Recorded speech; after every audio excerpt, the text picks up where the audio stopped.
नियमित कर्ज भरून आम्ही पाप केला आहे का, असा संतप्त सवाल शेतकरी नेते रविकांत तुपकर पुन्हा आक्रमक झाले आहेत.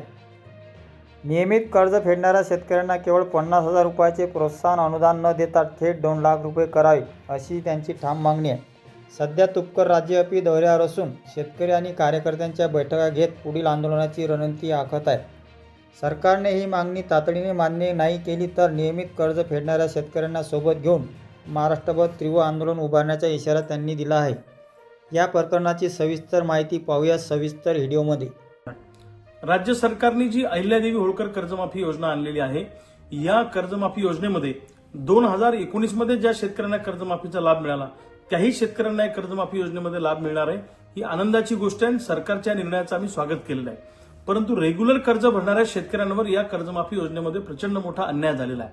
जे शेतकरी रेग्युलर कर्ज भरतात ते शेतकरी कर्ज भरण्यासाठी पै पाहुण्याकडून किंवा सावकाराकडून व्याजानं पैसे आणत असतात आणि ते कर्ज भरत असतात.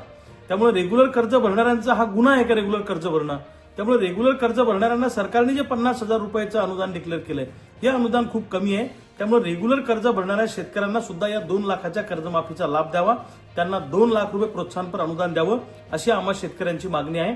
रेग्युलर कर्ज भरणाऱ्या शेतकऱ्यांमध्ये प्रचंड असंतोषाची भावना महाराष्ट्रभर आहे. त्यामुळे सरकारला आमची विनंती आहे की नियमित कर्ज भरणाऱ्या शेतकऱ्यांना 2 लाख रुपयाचं अनुदान सरकारने तातडीनं द्यावं. दुसऱ्या बाजूला तिन्ही कर्जमाफीतून जे लोक सुटलेले आहेत त्या सगळ्या लोकांना या कर्जमाफीचा लाभ देण्यात यावा, ही आमची दुसरी मागणी आहे.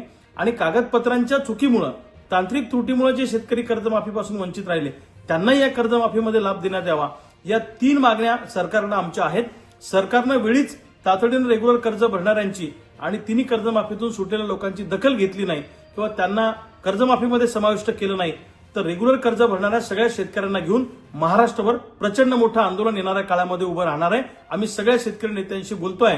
सरकारला जर का या आंदोलनाला सामोरं जायचं नसेल किंवा शेतकऱ्यांच्या असंतोषाला सामोरं जायचं नसेल तर तातडीनं रेग्युलर कर्ज भरणाऱ्या शेतकऱ्यांचा विचार करावा आणि कर्जमाफी योजनेतल्या पुन्हा 2 अटी काढून त्यांना 2 लाख रुपयाचा लाभ द्यावा, अशी सरकारकडे आमची मागणी आहे.